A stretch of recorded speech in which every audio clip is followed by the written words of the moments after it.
আসতেছে না। বাইটা বাইটা তুমি তো ধোয় দেখা তো জানোস না আজকে আমার বিয়ে যে করছি বাসর ঘর জানোস না? ও তোমার বাদল গল আমার যে আমি তোকে দাম মারাই দিই কি করি তুই লোকে বাসর ঘর তো যাইতে নাই আমি দাম দিলাম বাসর ঘর যে বিয়ে এর যাইতে তোর লাগে এটা বউয়াই না বিয়ে করে এই আগে যাইতে দে আমারে বেশি লেট না কিছুদিনের ভিতরে তুই বাইরে বাইরে বাইরে বাইরে বাইরে বাইরে ইস ব্যাক কর্নারে লই আর পারলাম না হ্যান্ডা দেরি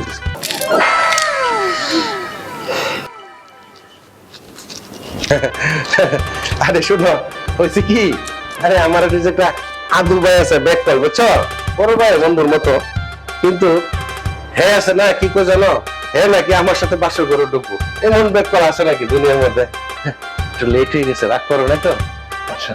আচ্ছা আসো আমার শরীর স্পর্শ করো না। স্পর্শ করুন না মানে আগে তোমার সাথে আমার লেনদেন মিটাইলো, তারপরে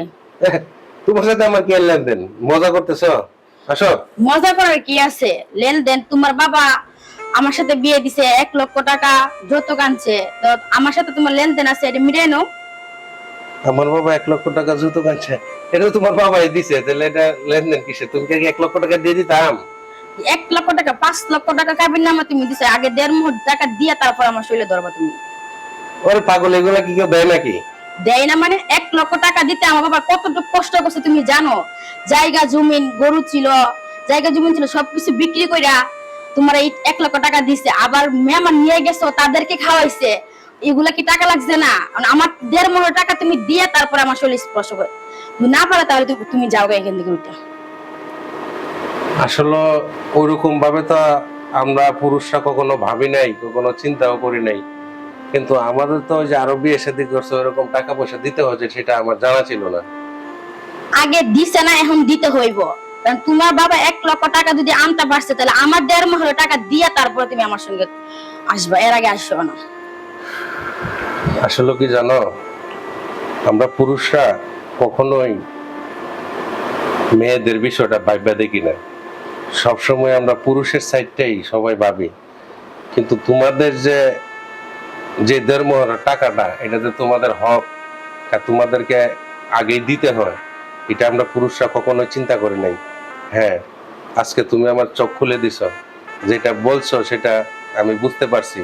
কিন্তু ওই হিসাবে আমরা কখনো ভাবি নাই তবে আজকে আমি একটা কথাই বলবো যারা পুরুষ আছে সবাই আমার ভাই বন্ধুদেরকে বলে দিব এটা আসলে তোমাদের হক এটা তোমার দেওয়ার দরকার আর তুমি যে কথাটা বলছো যে তোমার বাবার 1 লক্ষ টাকা মিলাইতে গিয়ে অনেক কষ্ট হয়েছে এটা আসলে আমাদের বাবা যারা আমাদের ছেলের বাবা যারা বোঝা উচিত যে একটা মেয়েরে এতটুকু বড় করছে পাইলা লেখাপড়া শিখাইছে বিয়ে দিতে গিয়ে মেহমানদারি করছে এবং আমাদেরকেও 1 লক্ষ টাকা দিতে হয়েছে তোমার কথাটা সত্যি তুমি চোখ খুলে দিছো আচ্ছা ঠিক আছে তুমি যখন কথাটা বলছো দেখি আমার ফ্যামিলির সাথে কথা বললে তোমার কি করা যায় তাহলে কি আমি চলে যাব যাও, আমার 1.5 টাকা যতক্ষণ না দিছো ততক্ষণ আমার সাথে তোমার কোনো ইয়া নেই, তোমার মতো তুমি থাকবা। 1.5 টাকা দিয়ে তারপর আমার শরীর স্পর্শ করবা। ঠিক আছে তুমি থাকো আসলে আমরা পুরুষরা অনেক কিছুই বুঝি না আর তুমি চোখ খুলে দিলা